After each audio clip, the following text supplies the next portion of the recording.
खिलाड़ी हरियाणा के रहते थे। मैंने उस पर प्रतिबंध लगाया कि हरियाणा का खिलाड़ी अपने ही राज्य से खेलेगा। अब हरियाणा का खिलाड़ी भी जब अन्य राज्यों से खेलता था तो पैसा देकर के खेलता था, चोरी से खेलता था, गलत सर्टिफिकेट बना करके खेलता था। हरियाणा की कई बच्चियां मेरे पास आई कि सर मुझे फ़ोटो लेना है। हमने कहा बेटा आज फ़ोटो खिंचाओगे और कल इसी फ़ोटो पर मुकदमा लिखाओगे। उन्होंने कहा नहीं सर मुझे तो लेना ही लेना है। फिर उनकी माँ निकल करके आ गई, सर मुझे लेना ही लेना है। फ़ोटो ले गए। और उसके बाद दिया है जिसमें धरने पर बैठा हुआ एक खिलाड़ी किसी लड़की से कह रहा है कि किसी भी लड़की का इंतजाम कर दो, किसी भी तरीके से इंतजाम कर दो। पहले मतलब मांग थी FIR की जाए। चलिए भाई इनकी मांग स्वीकार हो गई, FIR हो गई।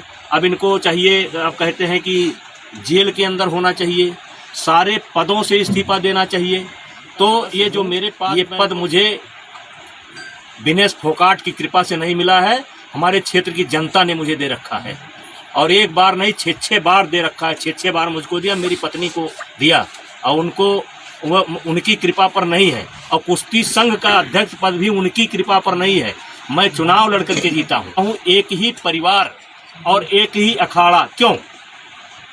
हरियाणा के अन्य खिलाड़ी क्यों नहीं? हिमाचल के, महाराष्ट्र के, मध्य प्रदेश के, केरला के, कर्नाटका के, तमिलनाडु के, बंगाल के, आसाम के, देश के अन्य प्रांतों के खिलाड़ी क्यों नहीं? 12 साल से लगातार इनके साथ यौन उत्पीड़न होता है, केवल इनके साथ। वो यौन उत्पीड़न देश के अन्य खिलाड़ियों के साथ क्यों नहीं होता है?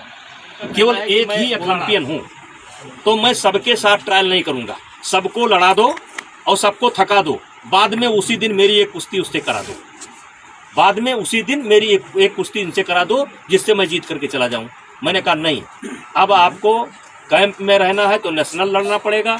अगर नेशनल नहीं लड़ पाए तो ओपन नेशनल लड़ना पड़ेगा।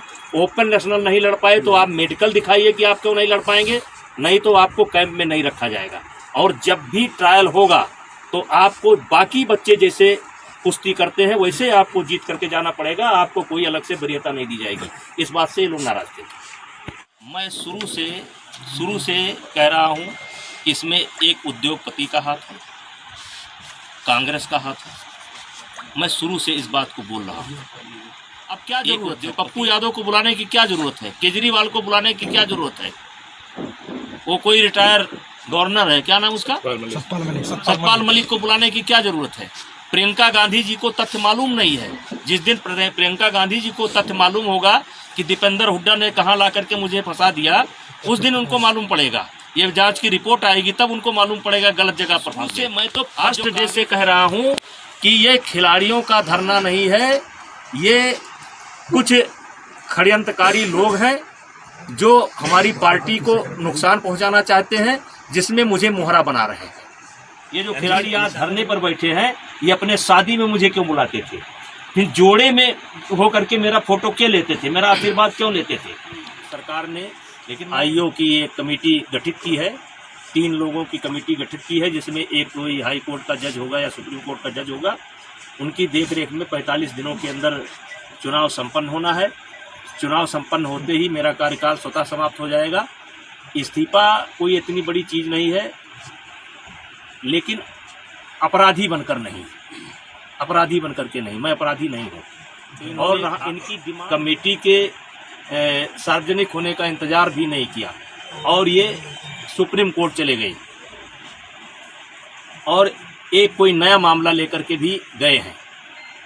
और सुप्रीम कोर्ट में नया मामला लेकर के गए हैं और इन्होंने जिन बच्चों को पहले पेश किया है, कोई नाबालिग, मैं नहीं जानता, एक ऐसा हवा में निकल करके आ रहा है कि उसमें से कोई नाबालिग है। तो मेरा सवाल यह है कि उसको जांच कमेटी के सामने क्यों नहीं पेश किया? दिल्ली पुलिस पर तो कह दिया इन्होंने कि दिल्ली पुलिस पर मुझे भरोसा नहीं है। इन्होंने तो कह दिया कि दिल्ली पुलिस पर मुझे भरोसा नहीं है। इनके बयान आने शुरू हो गए कि दिल्ली पुलिस पर इनको भरोसा नहीं है। और मैं पूछना चाहता हूं, जब आपकी हर डिमांड पूरी हो रही है, डिमांड पर डिमांड आपकी पूरी हो रही है, तो अब किस बात के लिए इस बार जो मामला गया है सुप्रीम कोर्ट में, उसमें मेरे ऊपर आरोप कम है, जांच कमेटी के ऊपर आरोप ज़्यादा। खिलाड़ियों का कविता जो, उसमें कोई गलत चीज़ नहीं है। मेरी कविता जो थी उसमें कविता यही थी कि जिस दिन जीवन के हानि लाभ पर उतरूंगा, मतलब जिस दिन मैं अपने जीवन के हानि लाभ क्या खोया पाया समीक्षा करूंगा। और जिस दिन संघर्षों में जाली लग जाएगी, जिस दिन मुझको लगेगा कि अब मेरे संघर्ष करने की क्षमता समाप्त हो गई है, जिस दिन जीवन की लाचारी मुझ पर तरस दिखाएगी, जिस दिन मैं लाचार बन जाऊंगा, बेबस बन जाऊंगा, बेचारा बन जाऊंगा, तो मैं चाहूँगा कि ऐसी ज़िंदगी मैं ना जीऊँ। भाई देखिए, मेरा पतंजलि से कोई व्यक्तिगत नहीं है। मैं देखो, मेरा आप देखिए एक क्रम, एक बातचीत के क्रम में निकला था, और आज आप देखिए नकली खाद्य पदार्थों से भरा पड़ा है, बाजार पटी पड़ी है, और उसमें श्रीमान जी का नाम आता है, तो मैं क्या करूँ? 50,000 करोड़ के आदमी हैं, जिंदा रहने दो यार। अभी तो आरोप घर है, जो आज का मंदिर है उस समय का घर होता है। मेरे गांव वाले मौजूद हैं, जाकर के पूछ लीजिए। मेरा ही घर गिराया गया था, और मैं अपने ही घर के गिराने में मुलजिम बना था, वो भी मुकदमा है। उसमें 395 भी है, 397 भी है, 307 भी है। मैं देश का पहला आदमी हूँ, अपना ही घर गिराया गया और अपना खुद मुलजिम बने, और हम मुलजिम बने थे, पिताजी मुलजिम बने थे, चाचा मुलजिम बने थे, पूरा परिवार जेल गया था। और आज आपसे ज़रूर कहना चाहेंगे कि ज़रा उस जगह को जाकर के देख लीजिए, और गांव वाले से पूछ लीजिए, पहला मुकदमा वही है। लेकिन एक भी मुकदमे में मुझे 1 घंटे की सज़ा नहीं है। समाजवादी पार्टी के नेता हैं अखिलेश यादव, वो मुझे बचपन से जानते